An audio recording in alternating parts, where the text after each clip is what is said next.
নমস্কার, আমি ছোটন দেবনাথ, প্রভাষক রসায়ন কপিলদ্বীপ বিশ্ববিদ্যালয় কলেজ, চন্দ্রগঞ্জ লক্ষ্মীপুর। প্রিয় শিক্ষার্থীবৃন্দ, তোমরা কেমন আছো? আশা রাখছি সবাই ভালো আছো। আমরা গত ক্লাসগুলোতে যুগযুগের সাধারণ পরিচিতি নিয়ে আলোচনা করেছি। এছাড়াও আমরা অ্যালকেন সম্পর্কে পড়েছিলাম। তো তারই ধারাবাহিকতায় আজকে আমরা অ্যালকিন সম্পর্কে পড়বো। আজকে আমরা অ্যালকিনের মধ্যে পড়বো আজকে অ্যালকিন প্রস্তুতি, অ্যালকিনের শনাক্তকরণ বিক্রিয়া এবং অ্যালকিনের অন্যান্য গুরুত্বপূর্ণ রাসায়নিক বিক্রিয়া। তো আমি আশা রাখছি যে তোমরা গত ক্লাসগুলো খুব মনোযোগ সহকারে শুনেছ, লিখেছ এবং বাসা অনুশীলনের চেষ্টা করেছো। অনেকেই বলছো যে স্যার, অর্থাৎ যুগযুগের ধারাবাহিক ক্লাসগুলো যেন ধারাবাহিকভাবে হয়। তার এই প্রচেষ্টায় আমাদের আজকে পড়া হচ্ছে অ্যালকেন। আজকে আমরা অ্যালকেন নিয়েই পড়বো। তো আমি আশা রাখছি তোমরা সবাই খাতা কলম নিয়েই বসবে। চলে আসি আমরা আজকে পড়াই।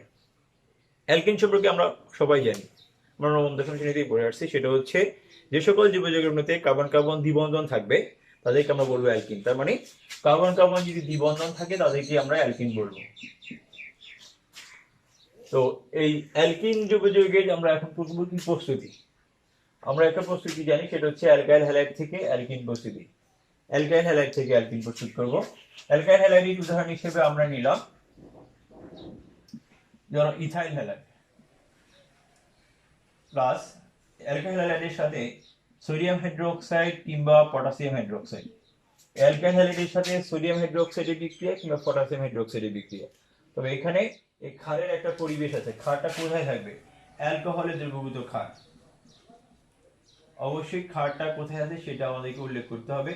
যে অ্যালকোহল অর্থাৎ অ্যালকাইল হ্যালাইডের সাথে অ্যালকোহলে দ্রবীভূত ক্ষারের বিক্রিয়া, সেটা সোডিয়াম হাইড্রোক্সাইড হোক কিংবা পটাশিয়াম হাইড্রোক্সাইডের বিক্রিয়ায় হোক, কি উৎপন্ন হবে? অ্যালকিন উৎপন্ন হবে। তার মানে এই CH2 double bond CH2 plus, অর্থাৎ এই বিক্রিয়াটাকে আমরা বলতে পারি একটা অপসারণ বিক্রিয়া। এই যে এখানে হ্যালোজেন আছে একটা কার্বনে, একটা কার্বন, একটা কার্বন থেকে হাইড্রোজেন অপসারণ ঘটবে আর একটা কার্বন থেকে হ্যালোজেন অপসারণ ঘটবে, অর্থাৎ SX এর অপসারণ করতেছে কাজ SX।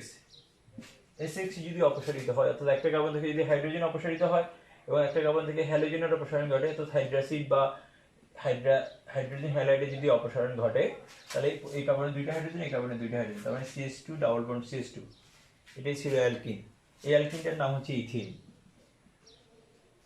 আর যেহেতু SX এর অপসারণ ঘটছে SX এর সাথে সোডিয়াম হাইড্রোক্সাইডের বিক্রিয়ায়, তার মানে SX অর্থাৎ এটা হাইড্রাসিডের সাথে ক্ষারের বিক্রিয়ায় লবণ ও পানি, তার মানে সোডিয়াম হ্যালাইড প্লাস পানি উৎপন্ন হবে।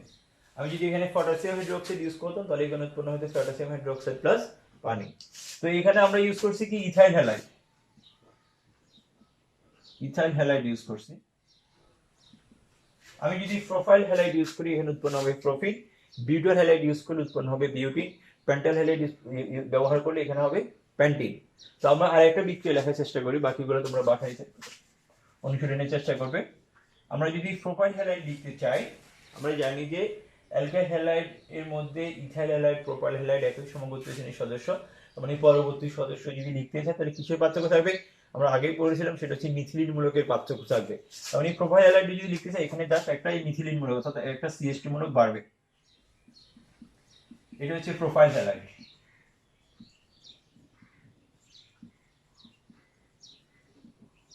এই প্রোপাইল হ্যালাইডের সাথে আমরা সোডিয়াম হাইড্রোক্সাইডের বিক্রিয়া দেব। অবশ্যই অ্যালকোহলের দ্রবীভূত ক্ষার অর্থাৎ অ্যালকোহলের দ্রবীভূত সোডিয়াম হাইড্রোক্সাইডের সাথে প্রোপাইল হ্যালাইডের বিক্রিয়ায় প্রোপিন উৎপন্ন হবে, অর্থাৎ একটা কার্বন থেকে হ্যালোজেন আর এই কার্বন থেকে যাবে কি? হাইড্রোজেন। তাহলে থাকতেছে কি? CH3, এই কার্বনে থাকতেছে CH, এখানে ডাবল বন্ড হয়ে যাবে CH2, তাহলে ডাবল বন্ডটা এখানে হবে। SX এর অপসারণ ঘটাতে সোডিয়াম হ্যালাইড হাইড্রোক্সাইড বিক্রিয়া, তাহলে সোডিয়াম হ্যালাইড প্লাস পানি, তাহলে এই যৌগটার নাম হচ্ছে এখন কি? প্রোপিন। তোমরা যদি চাও আমি এটাকে ভেঙে লিখতে পারি, সেটা হচ্ছে গাঠনিক সংকেত আকারে যদি লিখি তাহলে আর একটু সহজে বুঝতে পারবো বলে আমি মনে করি। যেমন এখানে হ্যালোজেন দিলাম, এখানে হাইড্রোজেন, যে প্রোপাইল হ্যালাইডটি লিখলাম আবারও, এটার সাথে সোডিয়াম হাইড্রোক্সাইডের বিক্রিয়া, অ্যালকোহলের দ্রবীভূত সোডিয়াম হাইড্রোক্সাইড।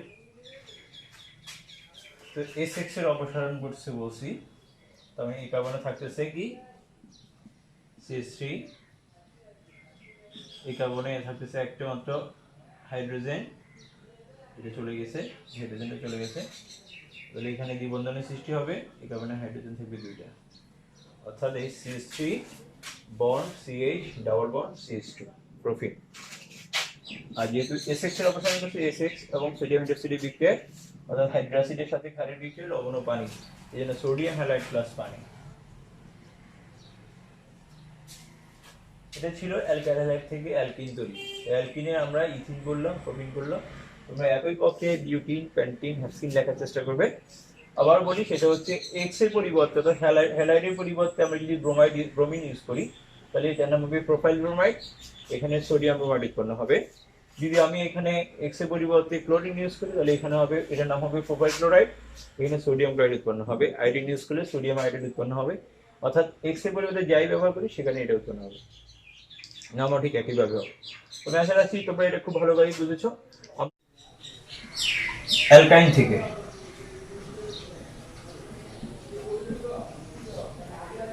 অবশ্যই হাইড্রোজেন সংযোজন প্রক্রিয়ায়।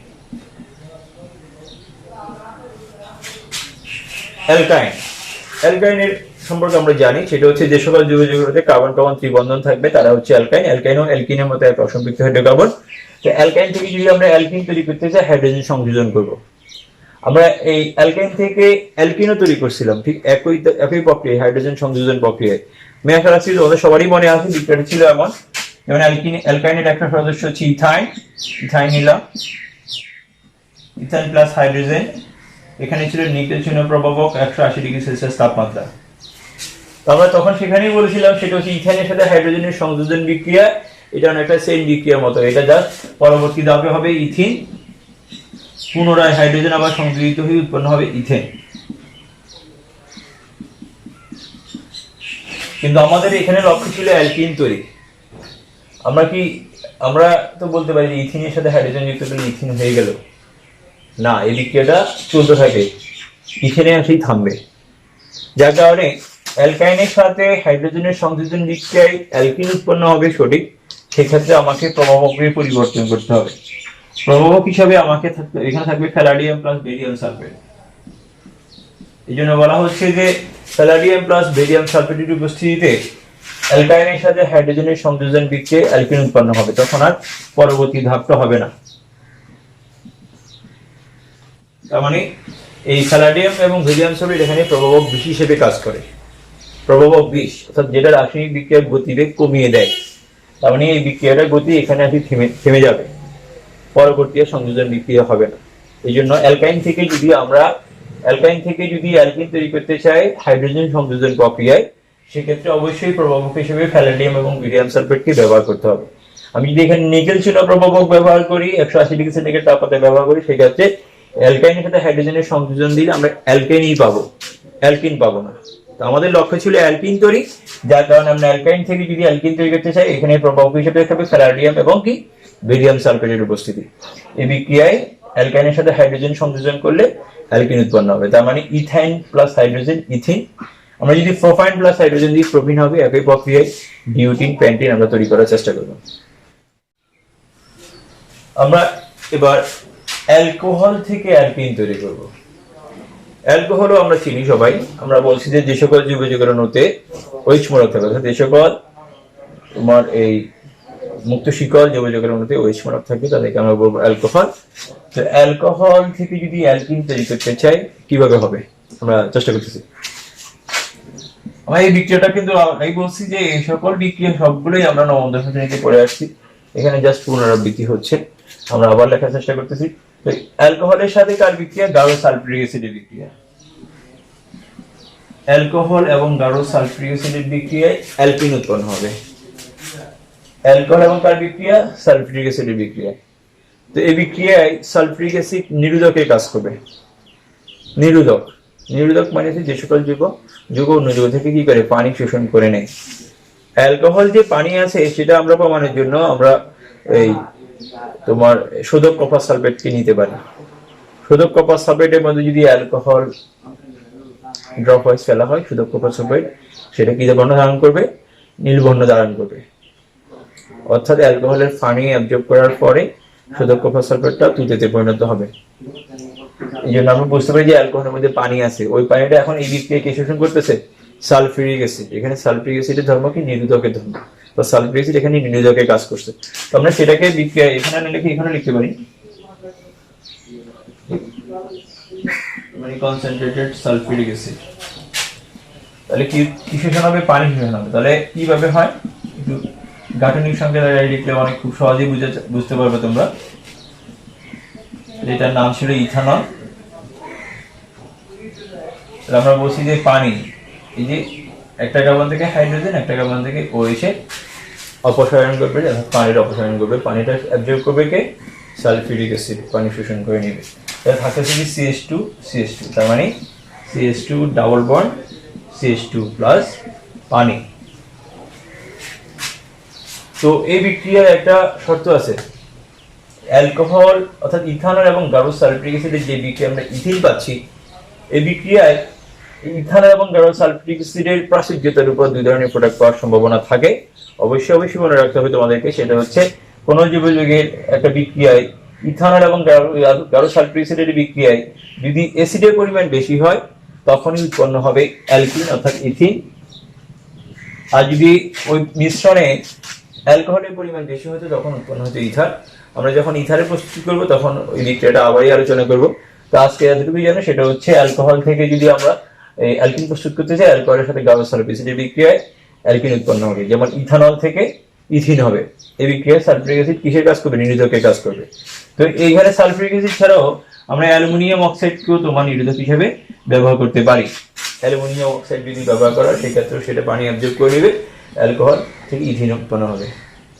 তো আমরা তিনটা প্রক্রিয়ায় অ্যালকিন প্রস্তুত করেছিলাম, সেটা হচ্ছে কি অ্যালকাইল হ্যালাইড থেকে, তারপরে হচ্ছে কি আর করছি কিভাবে অ্যালকাইন থেকে হাইড্রোজেন সংযোজন প্রক্রিয়ায়, আর এখন করলাম কি অ্যালকোহল থেকে। তো অ্যালকোহল থেকে এবং অ্যালকাইল হ্যালাইড থেকে যে বিক্রিয়া, দুটো বিক্রিয়া সেম বিক্রিয়া ছিল, সেটা হচ্ছে অপসারণ বিক্রিয়া ছিল। তো অপসারণ বিক্রিয়ার সাহায্যে আমরা অ্যালকিন তৈরি করলাম। তো আমাদের পরবর্তী টপিক ছিল কি অ্যালকিনের শনাক্তকরণ বিক্রিয়া। অ্যালকিন শনাক্তকরণ করতে গিয়ে আমরা অবশ্যই ব্রোমিন দ্রবণকে ব্যবহার করব। আমরা জানি ব্রোমিন দ্রবণ হচ্ছে লাল বর্ণের তরল। এই ব্রোমিন দ্রবণের মধ্যে যদি কোনো অসম্পৃক্ত হাইড্রোকার্বনকে যদি প্রবাহিত করা হয়, অথবা অসম্পৃক্ত হাইড্রোকার্বন সেটা অ্যালকিন হোক কিংবা অ্যালকাইন হোক, এই ব্রোমিনের লাল বর্ণের দ্রবণ দূরীভূত হবে।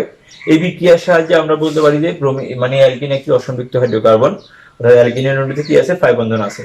অর্থাৎ জৈব যৌগের অসম্পৃক্ততা শনাক্তকরণে আমরা এই ব্রোমিন দ্রবণ বিক্রিয়াটা ব্যবহার করব। কারণ হচ্ছে কি একমাত্র ব্রোমিনই ছিল কি লাল বর্ণের তরল। এই ব্রোমিন দ্রবণে অর্থাৎ CCl4 কার্বন টেট্রাক্লোরাইডে দ্রবীভূত ব্রোমিনটা ছিল লাল বর্ণের তরল। এই ব্রোমিন দ্রবণের মধ্যে যদি আমি অসম্পৃক্ত হাইড্রোকার্বন হিসেবে যেমন অ্যালকিন, ইথিন গ্যাসকে যদি প্রবাহিত করা হয়, এই ব্রোমিনের লাল বর্ণের তরল যে ছিল সেটা বর্ণহীন হয়ে যাবে। তো এখানে কি বিক্রিয়া হবে? এখানে সংযোজন বিক্রিয়া হবে। নিবন্ধনে অংশ নেওয়া প্রতিটা কার্বনে একটা করে ব্রোমিন যুক্ত হবে। তার মানে CH2Br বন্ড CH2Br, এটার নাম ছিল কি বিজ্ঞাপন দিল 1,2 ডাইব্রোমো ইথেন, সবগুলো একক বন্ধন হয়ে গেছে। এই যৌগটা ছিল বর্ণহীন।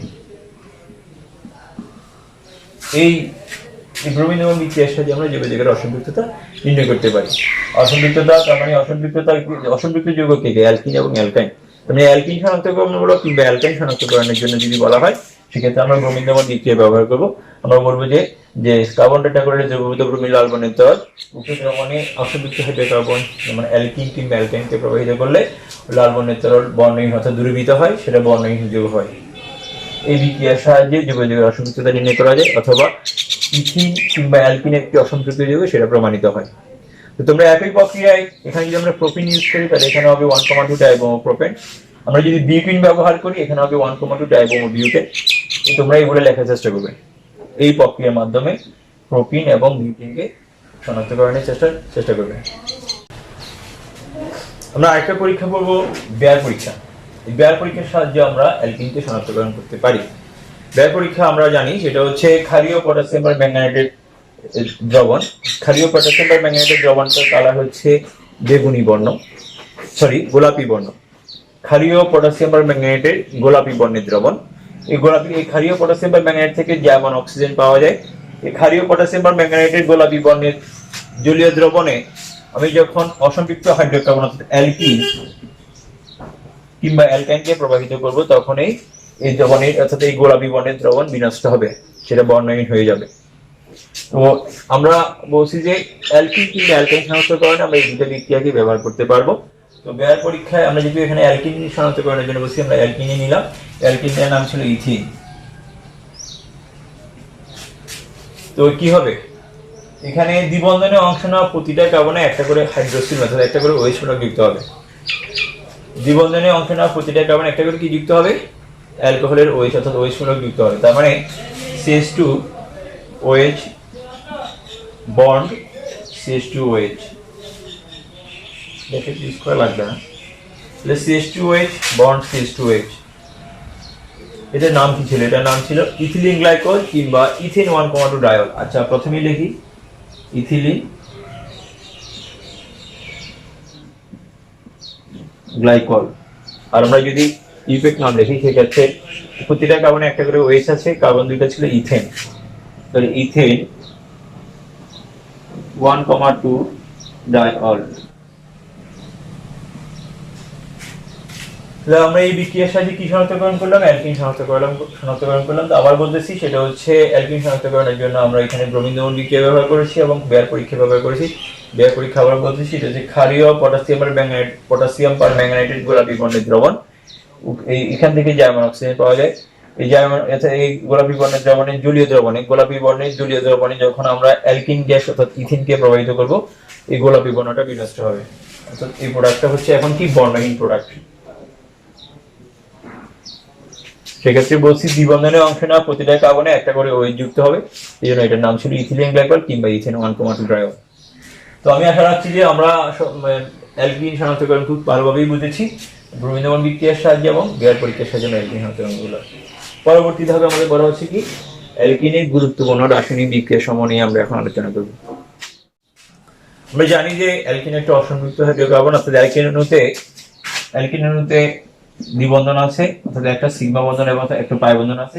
এখানে একটা বন্ধনটা শক্তিশালী আর একটা বন্ধন হচ্ছে দুর্বল, যার কারণে যে কোনো রাসায়নিক বিক্রিয়ায় দুর্বল বন্ধনটা ভেঙে গিয়ে নতুন করে একক বন্ধনের সৃষ্টি হয়, যার কারণে অ্যালকিন খুব সহজেই সংযোজন বিক্রিয়ায় অংশগ্রহণ করতে পারে। আপনি অ্যালকিনের বৈশিষ্ট্যমূলক বিক্রিয়া বললে আমরা সংযোজন বিক্রিয়াকেই বুঝবো। অ্যালকিনের যদি কোনো বৈশিষ্ট্যমূলক বিক্রিয়া বলা হয় সেক্ষেত্রে আমরা সংযোজন বিক্রিয়াকে রেফার করবো। অ্যালকিনের সংযোজনের মধ্যে আমরা অ্যালকিনের সাথে হাইড্রোজেনের সংযোজন করতে পারি, অ্যালকিনের সাথে হ্যালোজেনের সংযোজন করতে পারি, অ্যালকিনের সাথে আমরা পানি সংযোজন করতে পারি, হাইড্রাসিডের সংযোজন করতে পারি, হাইপোহ্যালাস অ্যাসিডের সংযোজন করতে পারি। এছাড়াও অ্যালকিনের সাথে সালফিউরিক অ্যাসিডের সংযোজন করা যায়, ওজোন সংযোজন করা যায়। তো আমরা এই সকল সংযোজন বিক্রিয়া সম্পর্কে ধাপে ধাপে পড়ব। আমরা হাইড্রোজেন সংযোজন, হ্যালোজেন সংযোজন, পানি, হাইড্রাসিড সংযোজন, হাইপোহ্যালাস অ্যাসিড সংযোজন, সালফিউরিক অ্যাসিড সংযোজন, ওজোন সংযোজন, এরকম এই সবগুলোর সাথে অ্যালকিনের সংযোজন বিক্রিয়া সম্ভব। তো আমরা প্রথমেই বলবো হাইড্রোজেন সংযোজন।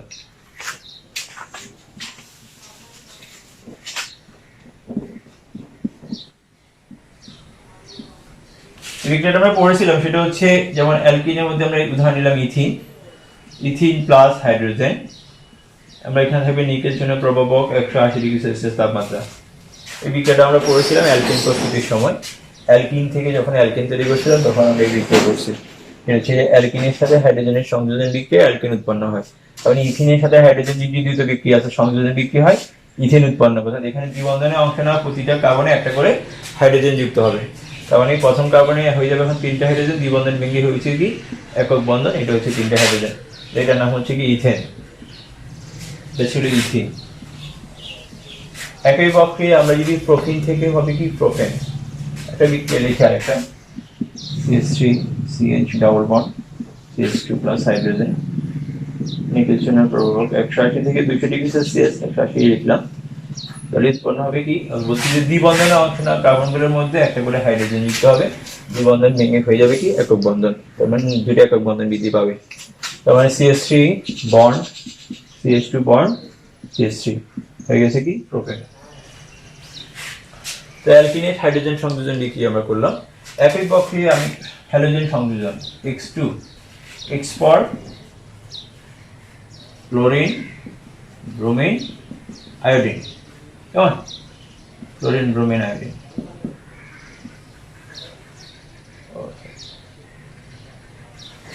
তার মানে এখন যদি আমি হ্যালোজেন সংযোজন করতে চাই তাহলে এখানে আমরা জাস্ট কি বসাবো, হ্যালোজেন বসাবো, প্রভাবগুলো থাকবে না। এটা হ্যালোজেন সংযোজন। X2 সংযোজন, X for chlorine bromine iodine. তো হ্যালোজেন যদি সংযোজন করতে চাই আমরা আগের মতোই বলছি, সেটা হচ্ছে দ্বিবন্ধনে অংশ নেওয়া প্রতিটা কার্বনে একটা করে হ্যালোজেন যুক্ত হবে। তার মানে CH2X বন্ড CH2X। X এর পরিবর্তে যদি আমি এখানে ক্লোরিন ব্যবহার করি তাহলে উৎপন্ন হবে কি, এখানে হবে CH3 bond CHCl bond CH2Cl। তার মানে এটার নাম হবে কি 1 2 3 তিনটা কার্বন প্রোপেন। তো 1 নম্বর কার্বনে একটা ক্লোরিন, 2 নম্বর কার্বনে একটা ক্লোরিন, তার মানে 1,2 ডাইক্লোরোপ্রোপেন। 1,2 ডাইক্লোরোপ্রোপেন। একই পক্ষে আমি যদি এখানে ব্রোমিন ব্যবহার করি তখন এখানে হবে 1,2 ডাইব্রোমোপ্রোপেন। আর যখনই ব্রোমিন দমন বিক্রিয়া, ব্রোমিন দমন ব্যবহার করব, হ্যালোজেন হিসেবে ব্রোমিনকে ব্যবহার করব, তখনই এই বিক্রিয়ার সাহায্যে আমরা আবার অ্যালকিন শনাক্তকরণ করতে পারবো। একই বিক্রিয়া ছিল, সংযোজন বিক্রিয়া। যখনই ব্রোমিন ব্যবহার হবে তখনই এই বিক্রিয়ার সাহায্যে কি করা যায়, এই অ্যালকিন যৌগকে শনাক্তকরণ করা যায়। কারণ ব্রোমিনটি ছিল লাল বর্ণের তরল, ব্রোমিন দ্রবণ যখন অ্যালকিন গ্যাসকে প্রবাহিত করা হয় তখন এই ব্রোমিনের লাল বর্ণ কি হয়, দূরীভূত হয়। এই জন্য বলা হচ্ছে এই ব্রোমিন দমন বিক্রিয়ার সাহায্যে অ্যালকিনকে শনাক্তকরণ করা যায়। একইভাবে আমি আয়োডিন দিলে এখানে আয়োডাইড হবে, মানে 1,2 ডাই আয়োডো প্রোপেন হবে। ইথিন থেকে যদি হয় 1,2 ডাইব্রোমো ইথিন উৎপন্ন হবে। পানি সংযোজন, ইথিন প্লাস পানি। এখানে আমরা পড়ে আসছি অবশ্যই বলে, সেটা হচ্ছে ফসফরিক অ্যাসিড প্রবাহকের উপস্থিতিতে উচ্চ তাপমাত্রা, উচ্চ তাপ ও উচ্চ চাপ, উচ্চ তাপমাত্রার চাপে ফসফরিক অ্যাসিডের উপস্থিতিতে অ্যালকিনের সাথে পানির সংযোজন বিক্রিয়া হবে। ইথিনের সাথে পানির সংযোজন দিলাম। আমরা বলছি পানিতে দুই ধরনের আয়ন থাকে, একটু হচ্ছে হাইড্রোজেন আয়ন, একটু হচ্ছে কি হাইড্রোক্সিল আয়ন। তার মানে ওই পানির মধ্যে হাইড্রোজেনটা হচ্ছে ধনাত্মক এবং হাইড্রোক্সিলটা হচ্ছে কি ঋণাত্মক। তো এখানে দ্বিবন্ধনে অংশ নেওয়া কার্বনে একটা কার্বনে হাইড্রোজেন যুক্ত হবে আর একটা কার্বনে OH যুক্ত হবে। তার মানে প্রোডাক্ট হবে কি, CH3 হবে, এখানে হবে CH2OH। তার মানে OH যুক্ত থাকলে সেটাকে আমরা বলবো অ্যালকোহল। যেহেতু কার্বন দুইটাই, যার নাম হচ্ছে কি ইথানল। তাহলে ইথিন থেকে আমরা ইথানল তৈরি করলাম। এখন আমরা অলরেডি বলতে পারি যে অ্যালকোহল এবং অ্যালকিনের পারস্পরিক রূপান্তর কিংবা ইথিন এবং ইথানলের পারস্পরিক রূপান্তর যদি পরীক্ষা আসে আমরা সহজেই পাবো। সেটা হচ্ছে ইথানলের সাথে গাঢ় সালফিউরিক অ্যাসিডের বিক্রিয়া দিলে উৎপন্ন হবে ইথিন, আবার ইথিনের সাথে পানির সংযোজন বিক্রিয়া দিলে উৎপন্ন হবে ইথানল। তার মানে ইথানল এবং ইথিনের পারস্পরিক রূপান্তর এই দুইটা বিক্রিয়ার সাহায্যে করা সম্ভব। তো ইথিনের পরিবর্তে যদি আমরা এখন এখানে প্রোটিন ব্যবহার করতাম তখন কি উৎপন্ন হতো, এগুলো থাকলো। নবসী পানিতে দুটো আয়ন, একটা হচ্ছে হাইড্রোক্সিল, একটা হচ্ছে হাইড্রোজেন আয়ন, একটা হাইড্রোজেন আয়ন, একটা হাইড্রোক্সিল আয়ন। তো সেই ক্ষেত্রে যেহেতু আমরা অ্যালকিনের একটু শ্রেণী বিভাগ করবো, নতুন আরেকটা টপিক করবো। অ্যালকিনের মধ্যে কিছু মানে দুই ধরনের অ্যালকিন আছে, সেটা হচ্ছে প্রতিসম অ্যালকিন এবং অপ্রতিসম অ্যালকিন। অর্থাৎ দ্বিবন্ধনযুক্ত কার্বন দ্বয়ের মধ্যে যদি সমান সংখ্যক, উভয় কার্বনে যদি সমান সংখ্যক হাইড্রোজেন থাকে ওই অ্যালকিনকে আমরা বলবো প্রতিসম অ্যালকিন। আর দ্বিবন্ধনযুক্ত কার্বন দ্বয়ের উভয় কার্বনে যদি সমান সংখ্যক হাইড্রোজেন না থাকে সেটাকে আমরা বলবো অপ্রতিসম অ্যালকিন। তো আমরা এখন সহজেই বুঝতে পারতেছি এই দুইটার মধ্যে কোনটা প্রতিসম এবং কোনটা অপ্রতিসম। তোমরা কি বুঝছো? সেটা হচ্ছে দেখো, এই যে দ্বিবন্ধনে অংশ নেওয়া কার্বনে এখানে দুইটা হাইড্রোজেন, এখানে দুইটা হাইড্রোজেন, তার মানে ইথিনটা হচ্ছে একটা প্রতিসম অ্যালকিন। ইথিনের মতো আরো একটা প্রতিসম অ্যালকিন আমরা লিখতে পারি, যেমন আমরা যদি কার্বন সংখ্যা বাড়াই দিয়ে এই যে এটা লিখলাম কার্বন 4টা, এটা হচ্ছে বিউটিন। বিউটিনের মধ্যে যদি নাম্বারিং করা হয় 1 2, দ্বিবন্ধনটা হচ্ছে 2 নম্বর কার্বন, এদিক থেকে হলো 2 নম্বর কার্বন, মানে এটা ছিল বিউটিন 2। বিউটিন 2 এর মধ্যে উভয় কার্বনে দ্বিবন্ধনের অংশ নেয় উভয় কার্বনের সমান সংখ্যক হাইড্রোজেন, এখানেও একটা হাইড্রোজেন, এখানেও একটা হাইড্রোজেন। তার মানে বিউটিন 2 ছিল কি একটা প্রতিসম অ্যালকিন। তো প্রতিসম অ্যালকিনের সঙ্গে যদি আমরা এই ধরনের সংযোজন বিক্রিয়া দিই সেক্ষেত্রে প্রোডাক্ট একই হবে। আর যখন এই অপ্রতিসম অ্যালকিন ব্যবহার করবো, যেমন এখানে প্রোপিন, দ্বিবন্ধনের অংশ নেই দুইটা কার্বনের মধ্যে, এখানে একটা হাইড্রোজেন, এখানে দুইটা হাইড্রোজেন, তার মানে প্রোপিন একটি অপ্রতিসম অ্যালকিন। তো অপ্রতিসম অ্যালকিনের সঙ্গে যখন অপ্রতিসম বিকারক, অর্থাৎ এই যেরকম একটা ধনাত্মক একটা ধনাত্মক থাকবে কিংবা একটা ঋণাত্মক থাকবে, সেক্ষেত্রে এটা সংযোজন বিক্রিয়ায় আমরা দুই ধরনের প্রোডাক্ট পাওয়ার সম্ভাবনা থাকবে। সেটা আমরা বিক্রিয়া লিখলে বুঝতে পারবো। একটু খেয়াল করো, আমরা বলছি একটা কার্বনে হাইড্রোজেন যুক্ত হবে, একটা কার্বনে OH যুক্ত হবে, লিখে ফেলি। তাহলে CH3 CH2 আর এই কার্বনে দিলাম OH। আমি ঠিক একইভাবে এমনও করতে পারতাম, CH3 এই কার্বনে OH দিতে পারতাম, এই কার্বনে CH3 দিতে পারতাম। তার মানে ইথিনের ক্ষেত্রে আমি যদি এখানে CH3 দিয়ে দিই, এখানে যদি OH দিই, নাম কিন্তু একই থাকবে।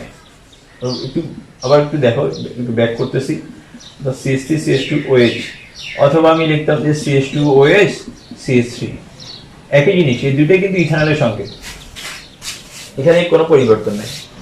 এটাও ইথানল, এটাও ইথানল, এই জন্য একভাবে লিখলেই হবে। এই জন্য বলছি যে প্রতিসম অ্যালকিনের সঙ্গে যখন অপ্রতিসম বিকারকে দ্রুত বিক্রিয়া হবে, আমার প্রোডাক্ট হবে একটা। তুমি এই কার্বনে OH যুক্ত করতেছো, এখানে হাইড্রোজেন দিচ্ছ, তাও ইথানল, আর এখানে OH দিয়ে এখানে হাইড্রোজেন দিচ্ছ, তাও ইথানল। কিন্তু আমি যখন অপ্রতিসম অ্যালকিন ব্যবহার করব, সেক্ষেত্রে যদি দ্রুত বিক্রিয়া হয়, আমার দুই ধরনের প্রোডাক্ট থাকবে। একটু খেয়াল করি, এই কার্বনে যদি হাইড্রোজেন দেওয়া হয়, এই কার্বনে যদি OH দিই, তাহলে এটার নাম হচ্ছে কি প্রোপানল বা প্রোপানল 1। আর এই কার্বনে OH থাকলে, এই কার্বনে যদি হাইড্রোজেন দেওয়া হয়, এখানে OH এখানে হাইড্রোজেন দিলে, এটা হচ্ছে OH-টা এখন কত নম্বর কার্বনে আছে, এই থেকে গুণলো 2, এই থেকে গুণলো 2, মানে এটা হচ্ছে প্রোপানল 2। তাহলে আমরা বুঝলাম যে অপ্রতিসম অ্যালকিনের সঙ্গে অপ্রতিসম বিকারকের দ্রুত বিক্রিয়ায় প্রোডাক্ট পাওয়ার সম্ভাবনা হচ্ছে দুইটা, ঠিক আছে? তো কোনটা মেজর প্রোডাক্ট হবে, কোনটা মাইনর প্রোডাক্ট হবে, তার জন্য আমরা দুইটা নিয়ম পড়বো। আজকে হয়তো একটা ক্লাস একটা সম্পর্কে একটু মানে হালকা ধারণা দিব, পরবর্তী ক্লাসে এটা নিয়ে আরো ভালো করে পড়ার চেষ্টা করবো আমরা। সেটা হচ্ছে আমরা দুইটা নিয়ম পড়বো, সেটা একটা হচ্ছে মার্কনিকের নিয়ম, একটা হচ্ছে বিপরীত মার্কনিকের নিয়ম। তো মার্কনিকের নিয়ম বলছে যে অপ্রতিসম অ্যালকিনের সঙ্গে অপ্রতিসম বিকারকের দ্রুত বিক্রিয়ায় বিকারের কোনো ধনাত্মক অংশ অর্থাৎ হাইড্রোজেন, দ্বিবন্ধনের অংশ অর্থাৎ অপ্রতিসম কার্বনের দ্বিবন্ধনের অংশ নেওয়া কার্বনের মধ্যে যে কার্বনের বেশি সংখ্যক হাইড্রোজেন আছে, সেখানে বিকারকের ধনাত্মক অংশ যাবে। দ্বিবন্ধনের অংশ নেওয়া এই দুইটা কার্বনের মধ্যে এখানে দুইটা হাইড্রোজেন আছে, এখানে আছে একটা, তো যেখানে বেশি সংখ্যক হাইড্রোজেন আছে, আমার এই বিকারক অণু ধনাত্মক অংশ ওই কার্বনে যাবে। তার মানে যেখানে হাইড্রোজেন আছে সেখানে আবার হাইড্রোজেন যাচ্ছে, এই জন্য এটাকে বলছি তেলা মাথায় তেল দেওয়া, তেলা মাথায় তেল দেওয়া। তার মানে এখানে যদি হাইড্রোজেন যায়, এখানে যদি OH যায়, তাহলে প্রোপানল 2টা হচ্ছে আমার মার্কনিকের নিয়ম অনুসারে মেজর প্রোডাক্ট। উনি বলছেন যে এই প্রোডাক্ট পাওয়ার সম্ভাবনা হচ্ছে 90%। আর যেখানে হাইড্রোজেন কম, সেখানে যদি হাইড্রোজেন যায়, ওখানে যদি OH যায়, সেটা হচ্ছে প্রোপানল 1, এই প্রোডাক্ট পাওয়ার সম্ভাবনা হচ্ছে 10%।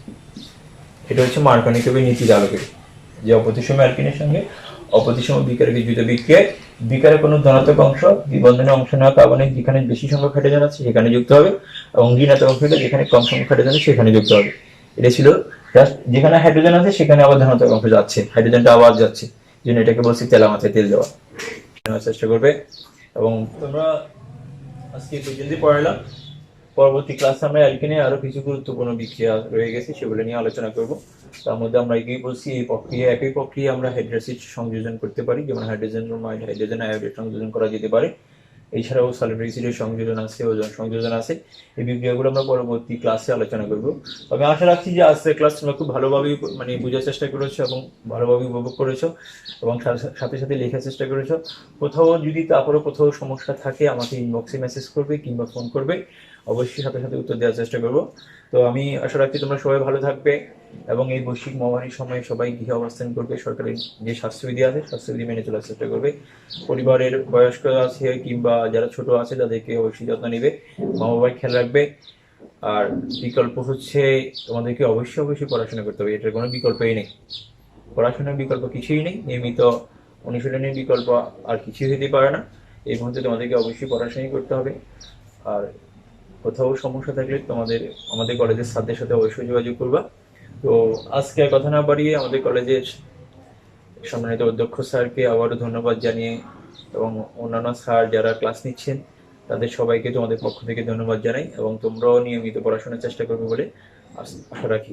ধন্যবাদ সবাইকে।